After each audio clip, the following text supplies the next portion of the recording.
All right. Hey, what's going on, everybody? Adam Scott here with my friend Bryan Weiss. We're doing some Lawfully Chaotic tonight on a Monday. Thanks for joining us. We had to readjust our schedule a little bit. We got some conflicts tomorrow night, which is our usual casting night. So, Bryan, what's going on, man? How are you? I'm good, man. How are you? Slow week so far, but can't complain.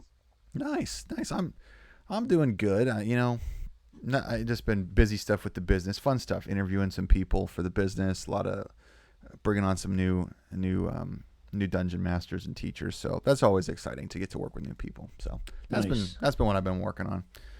Um, you do anything fun this last weekend? What did I do this weekend? Oh yeah. That was Oh, so long ago. I played D&D. Oh yeah, I you were. actually played D&D. That's right. You had played in a campaign that you were gonna like you hadn't played in a long time. We had not played in a couple of years actually. Wow. So I was able to pick up my level 15 warlock. It took me a good 2 hours to remember how to play him. There's so much crap that I can do. You had to take a rules break and go through I and read did. everything. But you know what made it a lot easier now that you ask? Is Oh my yeah, character is built in D&D Beyond. there you go. Tabletop Misfits is here. Hey, what's up? What's going on, man? Um, so yeah, we were going to talk about D&D Beyond tonight, and let's just go right into that discussion because there's a lot of directions we could go with it, and it's a big thing. So, um, I honestly don't even know what a 15 warlock can do. So what are some of the things you can do at level 15 as a warlock? Uh, so this is a Hexblade Warlock. We're already on a tangent, but that's okay. It's a Hexblade Warlock, and to sum it up, basically, your main if the way I built it, the way most I'm assuming would build it, is you you have an otherworldly patron, and you choose Pact of the Blade, and what you're able to do is basically conjure any weapon. You are proficient with anything.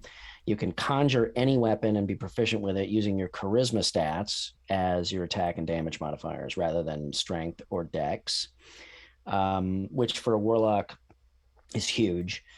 You can also attune to any other weapon that you have, including magic weapons, and make that your pact weapon. So basically, that combined with you have eldritch invocations, which are like spells but not spells, right? They're kind of like a cross between spells and feats. Is that on the class abilities as Yeah, opposed to yeah, spell menu? yes, Okay. yeah. So it's kind of like a cross between a spell and a feat, if you will. But the long and the short of it is that there is just a ton of stuff you can do with that character. I've got like a dozen different weapon combinations because again, you can basically go boop, and I'm holding a glaive. So I would like so a you got to lightsaber. create, yeah. So you got to create all of those instances to have it on the character sheet. But anyway, it's a lot of fun. Sweet man. No, Yeah. I was just asking too because in one of the campaign I was running before all the COVID stuff hit, the in person campaign, I was kind of running a warlock as like one of the main NPCs, and I was sort of playing it as a player character. I really statted him up and everything, and Uh-huh. I just really enjoyed that because it was just it's a fun archetype with the whole the pact they have to make, and then I just Yeah. liked Eldritch blasting everything. It was just fun because I see the memes on the internet. I'm like, I would like to cast Eldritch Blast. You're like, oh yeah, you would. You want to cast Yeah. Eldritch Blast? Oh no way. I think it's probably my favorite class. I've found myself whenever I create a character lately, I try to I like casters, which is funny because when I was a kid, I hated casters. I was always a ranger. I was always the sneaky guy in the cloak, in the corner of the tavern. And I hated casters. Now I love casters, but I also like being in the thick of things. So to me, the warlock, you get a little bit of armor, you get a little bit of weapons, is a perfect combo. So I love playing the character. Well, and I think that's just it adds a lot of flavor, and you have the different dimensions you can go, which is pretty cool. Yeah, And I think as you yeah, get like I don't know, I see that players as they get older, they like having the ability to to use characters in different ways because we understand a little bit more. And if we've played a lot longer, we know kind of how, I need to go be a tank, or I need to sit far away and cast things. I also created, not to belabor the point, but I also created a mountain dwarf wizard because I also like the odd race class combos, even though that's kind of gone out the window, but that's another discussion. You mean that's not okay anymore to do interesting combinations? It is now okay. It's too okay. Oh, it's very okay. Okay, it's too easy. Yeah. Okay, I got you. Okay. Yes. But we briefly started another campaign with my same buddies, and I was a wizard, and I was always right up there with a hammer, a war hammer. And they're like, "What the fuck are you doing?" I'm like, "I'm trying something. Give me a break." I'm working on it. I'm being a wizard. Just let me do it with the hammer. I'm an angry wizard. So, like with this kind of an odd transition, but I'm just gonna go for it. Yeah, sure. I teach a lot of people how to play who are new, and whether they're adults or kids. And I feel like when we look at player classes, D&D Beyond is it's super helpful to get new people into the game. And I've gotten a little bit of pushback when I talk about creating characters, and some people complain about, hey, I want to do it on paper. It's the way it's supposed to be done. I mean, I think it is helpful because it's all preset, and you got to spend some money potentially to get all access to everything. But how do you feel like if you're working with new players or just people that are new to the game? How do you think D&D Beyond, what's the learning curve on that, and how do you feel it impacts the new players and their ability to access the game? I think it is a fantastic tool. I have to keep reminding myself that it's not actually a Wizards of the Coast product because it is so buttoned up. I think it is awesome. I do have some criticisms, but overall, I think it is fantastic. And especially in terms of new players and character builds, I have a guy in my game on Wednesday who has never played before. He played with us last week, never played before, but has done a lot of reading and stuff like that, and had to make a D&D Beyond account, and he had a character up and running inside of 30 minutes. So the step-by-step, Jason, one of our guys here from Jason, from the Discord that I've got for D&D Club, Jason, he also works with me on, he runs some games for the meetup. He said he's been a member since beta. So, hey, he's officially following. Yes, the graphic that I put in there got to come up. Oh, thanks, man. I appreciate the follow. Also, if you could make sure to follow RPG&Co, because we're going back and forth on this. We're kind of hosting on both channels, and eventually we're moving into two different. We're going to be doing content at different points in time on our stuff here. So, we got JS Henderson. Is that Jeff? Is that your buddy Jeff? That is Jeff. What's up, buddy? I just need D&DB needs to have babies with FC and GM. What? So this is the advanced part of this conversation. So have you ever heard of Fight Club and Game Master? Fight Club and Game Master? Not the movie. I've heard of the movie Fight Club, and I've heard of No. These are apps. Okay. No, I haven't heard of this. Yeah. Okay.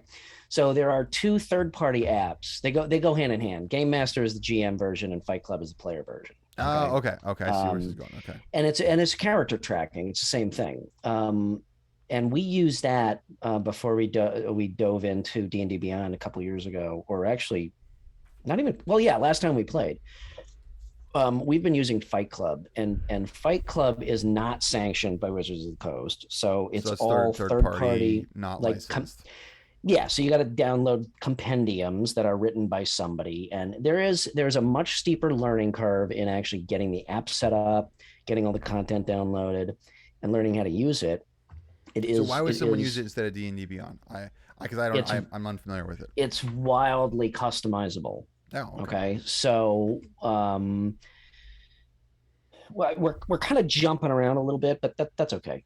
Just do it, man. We don't have a producer on our asses about follow scripts. Stay on topic. We got to get there. We got to get to the reads. We got to get to the reads in 20 minutes for the advertisement. Exactly. Right.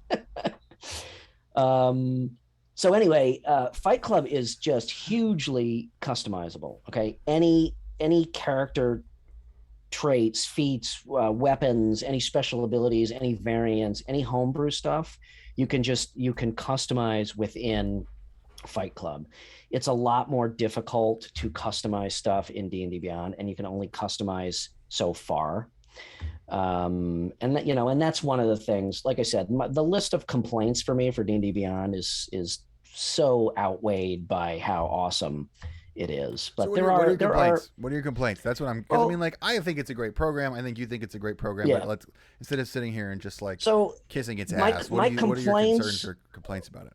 My complaints are probably more from an advanced standpoint. And again, it's customizing characters, homebrew content. If homebrew content isn't specifically published into D&D Beyond ecosystem, it's hard, depending on what it is, it's really hard to get it on your character sheet.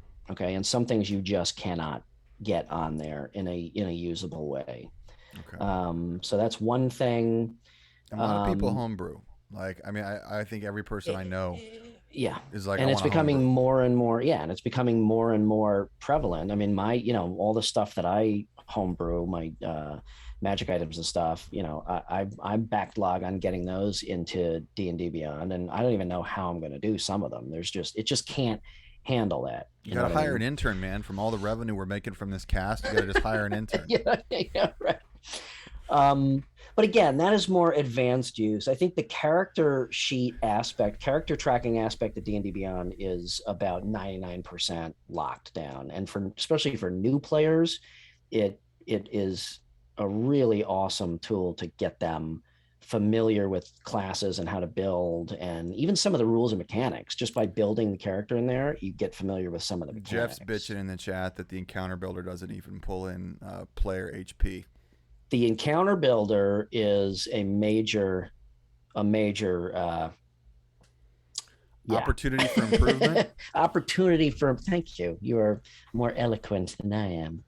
The encounter builder, which now granted is listed as beta, okay, but to my knowledge, it's been beta for about 19 and a half years. Since Bill Clinton was president. Yeah. And for a beta, it's pretty seamless. I mean, the one thing they do is when they release beta stuff, it usually is pretty locked down. However, from a DM standpoint, it's pretty limited. It doesn't pull in. And if I'm mistaken on any of this, somebody, pipe up in the chat or email me later, but it doesn't pull in when you build an encounter. Okay. It doesn't pull in the player's hit points. So you got to put those in. There's no good way to pull in an NPC. Okay. So you can't create a player that is invisible to the other players. It's either got to be in the party, which is visible to everybody, or you can't pull it into the encounter. There's no way to split up an encounter. Like, you can't say, well, I've got 20 zombies, but 10 of them pop out on round 1, and then round 4, the other 10 pop out. You just got to do that manually by memory and skip them. Yeah. So it does need a lot of work. There's no doubt about that. Jason's talking in the chat about how it seems like it's a technical integration issue. We're just trying to suck all that data in terms of No, I think that's pretty simple. Well, I'm not a developer, so somebody's gonna punch me for this. He's an IT guy. He probably knows a lot more about this. Who? Jason's an IT guy? Jason, yeah. Oh, well, then I'm gonna I'm not even gonna fucking say this. Yeah. It's easy. Just press the button. Yeah. It's like when people tell me, "Can't you just design something? Just press the design button." Just press the design button. Yeah. That's what I asked you to do when we first. Just press it, fix it. Yeah, just press the button. Logo. God, just hit the logo generator, the big red button. Logo. Boop. No, I mean, I don't know if it may be a back end, limitation, but I think it's just pulling in information from data that is already there. I mean, you've got those characters within. Jason just said it's the API structures are rough, and I have no idea what in the shit that means. So I'm gonna just yield to the chat wisdom on that and let the chat go back and forth on. Yeah, but aren't they? Never mind, Jason. We'll have a conversation later, and you can educate me on why the fucking thing doesn't work. Jason, email Bryan and just tell him what's going on. So how about Encounter builder's got Encounter some Builder? issues. Counter Builder, as it stands, is I'll give it a half thumb because it is. I'll give it a half thumb. Character sheet, character tracking, double thumbs up.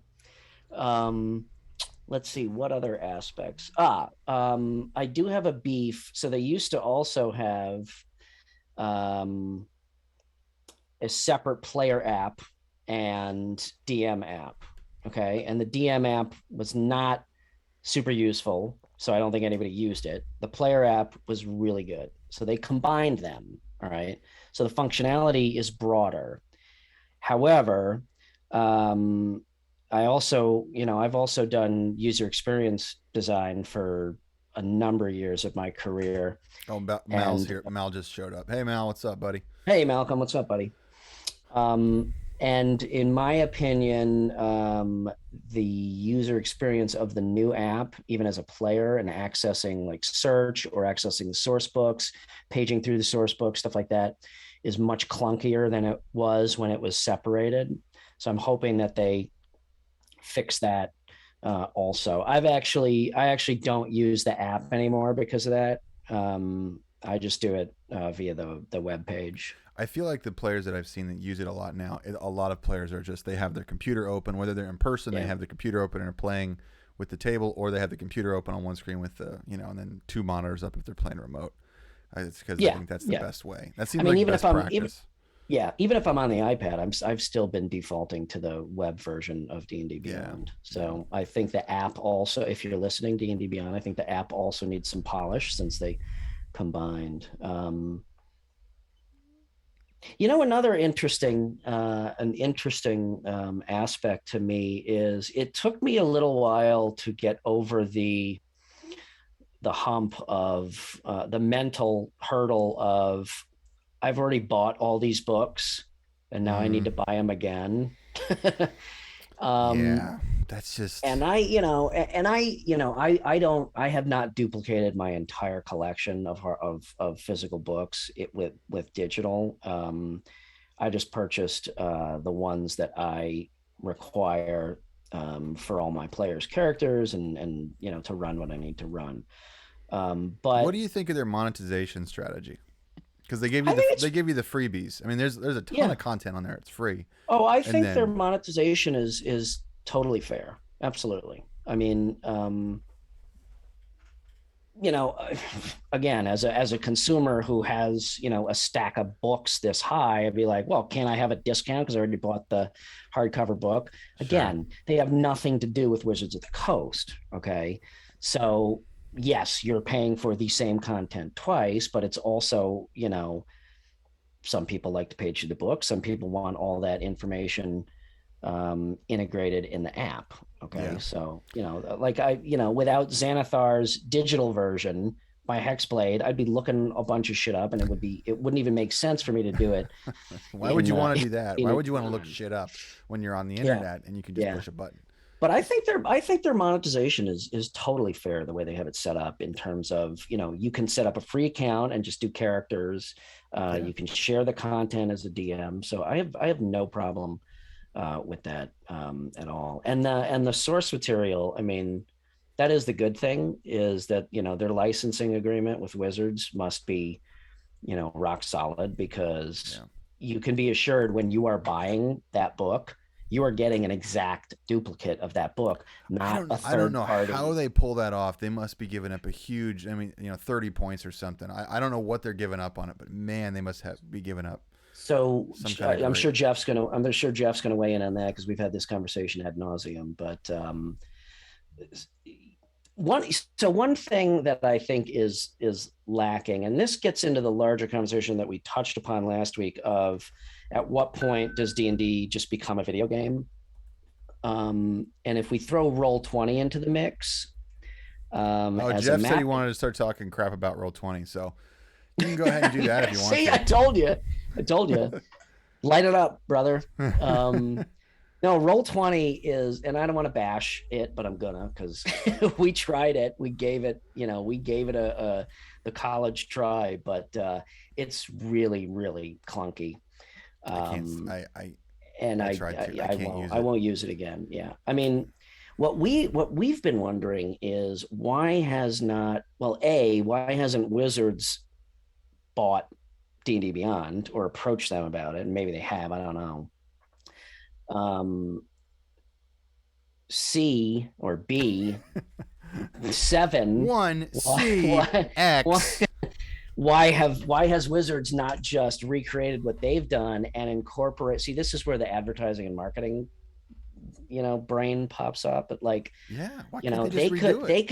they could have everything that they've done. They could include mapping, remote mapping, which there is not a great solution for from anybody, and then they could incorporate their entire community along with like Adventurers League stuff and all that stuff. So there are, definitely have those questions, but that's most people don't give a shit about that. Most people I that know are listening. we talk about the business side of it. They're like, just talk Yeah, about yeah, playing. We want to be yeah, fun, yeah. but But yeah, or also to okay, for a simpler argument, D&D Beyond should incorporate remote mapping. As much as I am not about that, um, and I still prefer the physical maps.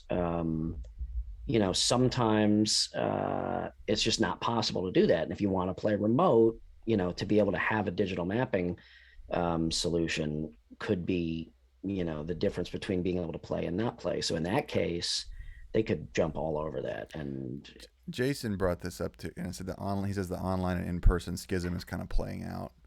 mm-hmm. I that stands out to me because I feel like there's starting to be two different camps a little bit. I mean, I'm in both worlds to some degree, but Yeah. like I feel like I'm firmly on the online side in most of what I do, just because it's business related for me.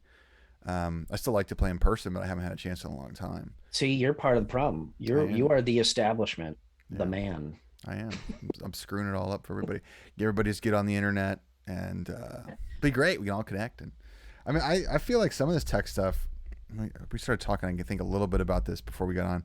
I do think some of the tech tools that we have is. I almost think that like there's a teacher in me. I like that D&D Beyond and a lot of the web applications, whatever they may be, Fight Club and Game Master. I like that kind of stuff because it can make it more accessible sometimes for new players, and especially I think a lot of younger players are a big part of the new audience. Mm-hmm. They, I think, feel at home there, but I think part of it makes it almost a little too easy. And I feel like I'm starting to sound like somebody who's in the back of the game store who's like, hey, it shouldn't be, this is the lifestyle, man. This is, you just got to live it, brother. You can't just come in here and have fun. So but I do feel like there's a little bit of that. I feel like I wish the players knew like proficiency, for example. This is so stupid to bitch about this, but I'm going to. I wish that players knew the idea of proficiency and how it related through reading the rule book, as opposed to just like, oh, my die roll is higher. I feel like a lot of the players that I teach online how to play, they don't understand that concept. And then eventually proficiency goes up and they're like, why am I getting more? I'm like, well, you haven't read the tier chart and you haven't paid attention to that. And it's like, well, I know that they're logging in online and leveling up that way. But I feel like something is missing, a little bit of the granularity. Maybe that's like the war gamer nerd in me that I mean, I don't disagree. We've talked about this a little bit. I do feel that the digital aspect can go too far and change what the game is meant to be. I don't think it should be. That's one of the reasons I don't like Roll20, because at that point, yeah, it's like I might as well be playing World of Warcraft. You know what I mean? Yeah.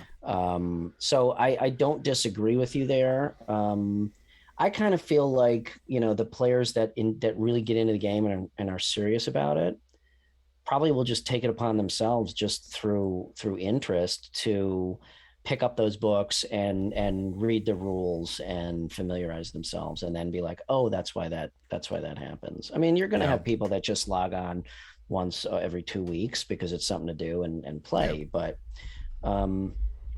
yeah, so I agree and disagree with you. I disagree in terms of, I do think that they can be really awesome tools, and specifically D&D Beyond, the way they've done it, I think is really beneficial. But I do agree that at some point there's a line where it takes away the enchantment of what the game, started as. I mean, I still like rolling physical dice, The guys Yeah. are giving me shit Saturday because I'm rolling dice. They're like, just press the fucking button on the thing. I'm like, I don't want to. I've got 7,000 dice at home, and I brought 1,000 of them with me. I'm gonna roll my damn dice. So, yeah. I mean, we could go down that rabbit hole too of the styles and the splits here. Jeff says one of the great things about Roll20, the ability for the DM to roll publicly when needed. Yeah, that's true. oh, that's another thing. Yeah, because you can't do that. The DM cannot roll publicly on D&D Beyond. It's automatically hidden. Yeah, that is nice. I think players like that. Whenever I roll publicly, players really I think they appreciate it, especially in combat. And I always try to roll publicly in combat, so they don't feel like I'm getting. Yeah. Unless it's like newbies who've never played before, and I'm like, yeah, you're gonna be fine. Yeah, everything's gonna be fine. This bugbear is not gonna whack the shit out of you. I do think the digital die roller is really cool now that they have made it so that at least all the players can see what people are rolling. So I do switch back and forth sometimes. I will roll. Especially when I was rolling like 10 dice and adding things up and getting yelled at. I'm going to do the math. I'm going to do the math. Jeff, damn it. I'm going to do the math. Shut up, Jeff. Just, Bryan, I can hear you guys arguing. It's great. It wasn't him giving me shit. It was the other players. But oh, okay. Well, in that case, Jeff's off the hook. This is a total, I don't want to say non sequitur, but it makes me think about, I read this book when I was in high school, and I actually just found it. I was cleaning out my basement. And it's a book called Technopoly by Neil Postman. This is like totally loosely related to what we're talking about. Is there an off chance that you've heard of this book? Technopoly? Me? Yeah. Has anyone heard? Yeah, you or anybody in the chat. I'm just curious. I'm going to say no. The name rings a bell, but I'm going to say no. Well, it's just, he goes off. It was written in like the early 90s, and he talks about how technology is interfacing on top of what it means to be human and taking away some of our traditional faculties of memory, and he actually goes into like oral storytelling. So there's almost like a D&D connection loosely about how, way back when we used to know how to tell stories orally, and then we sort of developed writing, and so we wrote things out. We didn't have to remember the stories, we could read the stories. And this conversation reminds me of that, of like we're adding little bits of layers that could be beneficial, but also we like add pieces and we lose pieces, and I don't know. I just think so. It's basically prophetic of the internet. Yeah. He goes into he was coming about right around the age of tech, computers taking over, and he was, of course, like, let's just go back to the Stone Age, basically. And I don't know if I agree with that. I'm like, I like air conditioning. I live in the Midwest. It's fucking hot out. But I just think it's interesting how storytelling changes over time based on the technology we have, and I don't know if I would ever really want to go back to a different era. Like I hear, I asked my students this past year, like, what would you rather be, like a normal person now, or like royalty back in the day, back in the medieval era, in Europe or so whatever era we were talking about? And some kids were like, yeah, I'd love to be royalty. And they were like, I'm like, are you kidding? Are you absolutely kidding me? You would give up your iPhone and your car? They're like, yeah, but to be royalty, that would be awesome. I'm like, you're gonna die when you're 30. That just sucks. But you still got a shit in privy. Yeah. So I mean, it might have a gilded seat to it, but you're still shitting in a hole. You know what I'm talking about? Oh man. Yeah, no, I don't want to get into the whole like, back in my. I feel like we said that when we were kids. I know. When we were younger. Oh, I watched last week. You mentioned Aliens. We were talking about Alien and Aliens. I actually went, and I only get to watch movies that I like when my wife is out of the house with my daughter. So during my work day, sometimes I'm like, well, I'm going to go do some research and watch Aliens. So I went upstairs and watched Aliens again, and God, it's a great freaking movie. It's just a great freaking movie. It is awesome. It just was like, I was expecting. I forgot it was made in '86. It feels like it feels ahead of its time, and then I was expecting a little cheese factor, and I'm like, shit, this is good. No, it's really awesome. Good. I'm gonna have to play in one of Malcolm's Alien games at some point. Yeah. Oh yeah, Malcolm, remind us when you have time of when that Alien game is. Anybody is in the chat that doesn't know, Malcolm runs the Aliens game by Free League, and Malcolm runs everything. Yeah, Malcolm actually runs everything. He is Game over, man. Game over, man. Put her in charge. I picked up the Aliens minis from. Hold on. What is it? Where is it? Going off camera. Ugh. I just picked these up. I'm gonna try to paint these up at some point. These. Oh, nice. Yeah, I think I saw them on. I was on Instagram somewhere, but it was like $20, which I think is so much more reasonable than the Warcraft mini, or not the Warcraft. Warhammer. We were talking about Warhammer being, you have to mortgage your house to play Warhammer. But yeah, there's how many? 2, 4. It's like 12 minis in here. 13 hard plastic miniatures for $20 on Amazon. That's awesome. You know what I've been doing the past couple of years for minis? I've been backing Kickstarter games, whether or not I have any intention of playing the game. I've been backing certain Kickstarter games that just have an awesome array of themed minis just for the minis. That's awesome, dude. What are some that do you remember any of the names of stuff that you God. backed recently? So I'm going to list all this and then my wife is going to kick me in the nuts for spending all this money. The Zombicide games are great. Have you heard of Solomon Kane? So it's like this puritanical vampire. I love freaking Solomon Kane, the Robert E. Howard character. He's my favorite Robert E. Howard character. Holy shit. There's about 500 minis if you did the whole Kickstarter, which I did. There's like 500 freaking minis in that, and they are gorgeous. Why did you have to bring that up? Because I just had my mini collection under control. Oh, I love Solomon Kane. No, but it's a great way to get. I mean, it's not cheap. You're still talking $200-300 for a full. Yeah, but Kickstarter campaign. Kids aren't going to college anymore, so I don't need to worry about that. College is stupid. It's overrated. Stupid. Yeah, just kidding. Stay in school, kids. Okay, so the Solomon Kane. I just backed the Reaper Bones fifth one that they did. I see that I missed the actual. They reopened it. They reopened it. Because I got them late. They reopened late. They had for late pledges for the end of the year and early next year.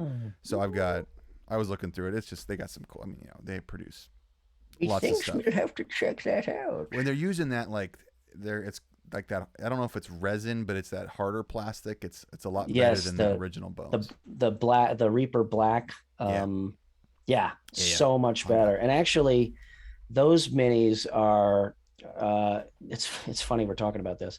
The Games Workshop stuff for Warhammer I think are by far hands down the best miniatures ever made, but they are expensive as Jeff anything. Goes, so D&D Beyond about the ease of buying licensed material. Shut up, Jeff. Okay, for Jeff, how about the ease of buying licensed material for instant game access and sharing? Yes, that is a huge bonus, because you're right. You can sit down that night and not have to ask the question, okay, who has the player's handbook, who has this book, who has this? I don't have that. And sharing one book or sharing 2 books. So the ease of just being able to download the digital content, pay for it, download it on the spot, or share it as a DM is also fantastic. Totally. That's I think in the new digital era that helps a lot, being able to just access that. And it's when I first did it, because I bought some content. I forget what I bought, but when I first did it, I was kind of like, oh man, I have all these books. And now that I've done it, I'm like, oh, thank God. Just because it's the opportunity cost of doing it, it just makes play so much easier. Well, especially as a DM, I was at one point, I'm like, you know what, fuck it. These are my players' classes. I need, these 4 books so that they can have access to their sheets. Because it also makes it, that's another aspect. It makes it much, much easier as a DM to have access to all of your players' characters, to be able to help out, to make sure that everything is in order and all that stuff. To help them play their characters. To help them play their characters. You have abilities and you can use them, and they're awesome. Yeah, no, but that's a huge help. So at one point I was like, these are the books I need so that everybody can make the character, makes it easier on me. So whatever, got them. Yeah. Well, and I feel like as a dad and just trying to manage my life and doing this professionally, anything that eases play is almost an instant. I'm kind of talking shit about D&D Beyond, but anything that eases play for me, I'm just like, click. It just is like, okay, I'll buy that. And it just makes life so much easier. Jason just said he's running 10 games. I didn't know that. Jason might be in the running with Malcolm. I know Jason's running 2 games for D&D Club on our meetups, but I had no idea you were running 10 games, dude. That's crazy. 10 games a week. 10 is that? Yeah, Jason. Let us know if that's 10 games a week or if that's like bi-weekly or bi-monthly, whatever the buy. I don't even know. Every other week, 10 games a week. He said, "Yeah, oh Jesus, that's a lot." Good God. You're a machine. Well, I think Make Jason's got like a save. he's got like a studio set up, a studio production. He runs Wildmount games for the D&D Club meetup, and which for those without going down the professional world too much, we're actually those seem to be a higher value game for players because I don't know a lot of people that run Wildmount stuff. And then he has an idea for a campaign that I won't reveal too much of it because I know that that's something he's working on, but he shared with me that there's like basically, and I don't see a lot of this, is D&D settings, D&D, but in like it was like a modern Earth setting, like using the D&D, like that movie, I think it was Bright, where Will Smith was. Yeah, yep. What do you think of that movie? I liked it. I thought it was awesome. I think I would have liked to see them do more with it, but I liked it. I thought it was good. I thought they could have made a series out of that. Yeah, well, exactly. Yeah, I think it actually I think it would have been much better as a series. Yeah, I just started getting into the lore of it. Yeah, and then it was over. But it was pretty cool. Yeah. And what was that like? That movie was like 4 years ago, so I feel like we're late to the party on that movie review. But yeah, that was a great movie on Netflix. Have you ever seen? Have you heard of that movie Taxi Driver? What do you think of that? I've heard De Niro's pretty good. I haven't seen much of his stuff, but I heard he's a good actor. Hold on, I'm in the chat. Bright had potential series about so Mal's agreeing. Good, Mal's agreeing with me. Good, Malcolm, you can still come on the show. The Bright had potential and series would have been great. This is good. We got some good action in the chat, and I got to give a shout out just to everybody who's sticking with us tonight. Because we have 5 concurrent viewers. I know that that may not seem like a lot to you all out there, but that actually means a lot to both of us because that's just pretty cool that 5 of you care enough about us to listen. Our holiday party is going to be kicking. It's going to be so fun. Oh my God.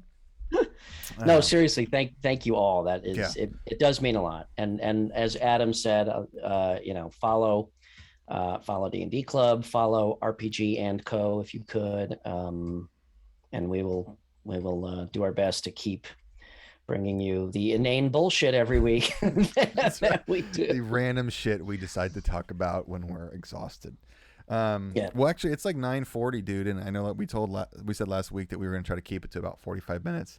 Anything you got going on, hobby wise or professional wise, that you want to just talk about? Any fun projects you're working on that you think, or any shout outs you want to give to any accounts or anything you see on IG, or just stuff to spread the good news?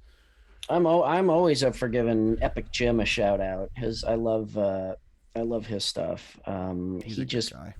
He just posted this 3D print of a fighting pit. Oh, hold on. I got to look up because the STL was created by, I gotta plug it here and I don't want to fuck it up. So hang on. Yeah, don't do that. Do it right. No. God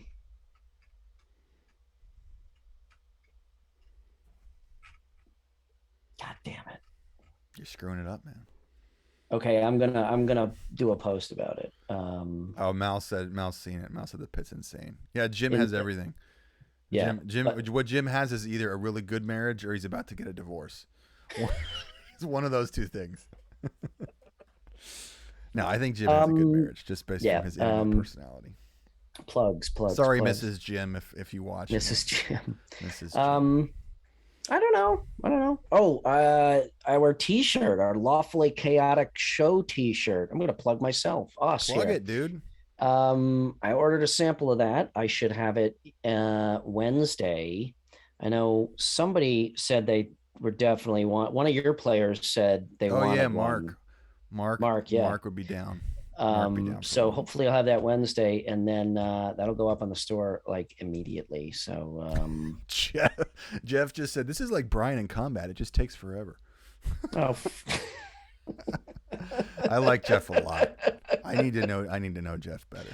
Oh my that God. shirt looks cool. If you guys haven't seen it, it's on Bryan's IG. The shirt's awesome. Hopefully we can wear that. And we'll get that up ASAP. You look super handsome in those shirts. Otherwise, just trying to run some games. I'm running two groups through my homebrew campaign, which I'm enjoying.